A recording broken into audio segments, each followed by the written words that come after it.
And the stimulus bill threw money at states all across the country to stimulate all sorts of industries. But there's one sector of the economy that received no cash from the government.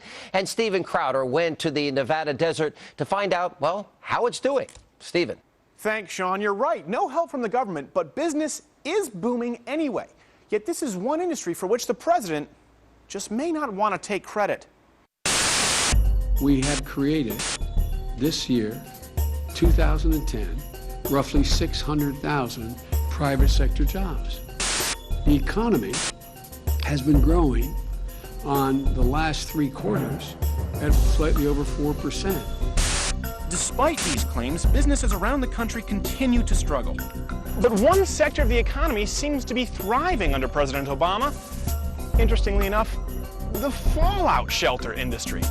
People are literally buying doomsday shelters. Yes, folks, those famous self-contained shelters that you heard about in the 1950s, it seems that they're making quite the comeback. And according to USA Today, business has never been better. Robert Vicino is the owner of Vivos, an underground survival network. What kind of people typically approach you about investing in these shelters?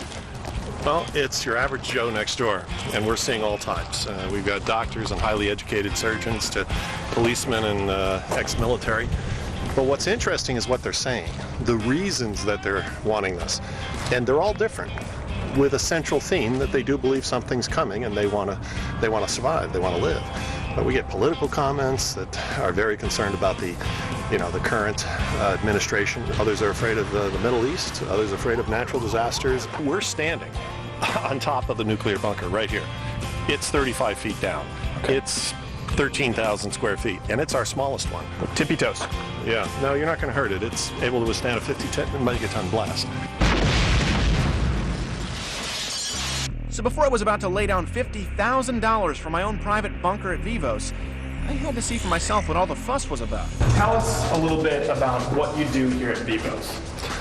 Well, hopefully we'll never do anything here, because hopefully we'll never need to use it. But if we do, this facility is designed to accommodate, this is one of our smaller ones, 132 people for up to 1 year of autonomous survival from whatever nature or mankind may throw at us. At which point Vivos becomes a modern-day fortress or a citadel where our members will be accommodated with food, water, shelter, clothing, medical supplies, daily supplies, munitions, and defensive measures so that they can ride out the storm. So kind of like The Descent, that movie, but without night vision or lady drama.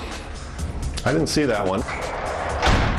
When we're done, this will look like a 4-star hotel on the inside. Very comfortable, lush furniture, lots of seating areas and kitchens and a small theater and lots of bedroom suites and a medical area, even a small jail.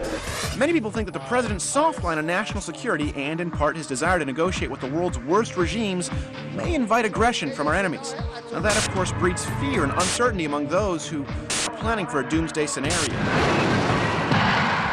To what would you attribute the uptick, the trend right now?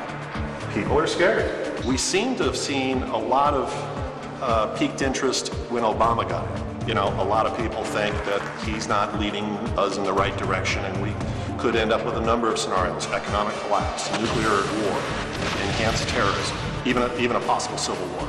I talked with Jason Hodge and Steve Kramer, 2 people who thought that this was a worthwhile investment. What prompted this investment in a Vivos shelter? Mainly, to prepare for my family in case of worst case scenario. The terrorism ever since 9/11, God forbid, a dirty bomb, nuclear attack of some kind, either to a rogue nation like Iran, or a terrorist coming to, like, for example, Los Angeles, was just, west of where I live. My family would have a place to go for survival. What would you say to the critics who would say that this is going maybe a little bit far, that maybe this is kind of a doomsday scenario way of looking at things? Basically, it's just a matter of having a choice. To us, this is just a real estate deal. We made a purchase of a shelter that's a place that we can come to if any number of events unfold. And been very disappointed with the financial policies of our administration, fiscal irresponsibility. I think that it's very possible that the dollar could be devalued to the point where there would be a total economic meltdown. Subsequently, having a shelter would be a good place to go. Let's say you just want to get away from it all. Can you come here whenever you want, kind of like a timeshare? No. While investing in a doomsday shelter may seem outlandish, the true believers say they're just making contingency plans, and that the rest of us will be sorry we didn't. Nobody plans for the worst. You know, what happens, you know, they wish they did. It's ignorant to think that at some point in the not something that will cause people to have to seek shelter. They're hearing this stuff on the news every single day, and they're saying, you know what? We need a little insurance, just in case. What if? What if it does happen? You know, prepare for the worst and hope for the best. Well, there you have it, folks. During these uncertain times, some people are concerned about the ballooning debt or the security of their children's future. But for some people, priority numero uno is still the end of the world.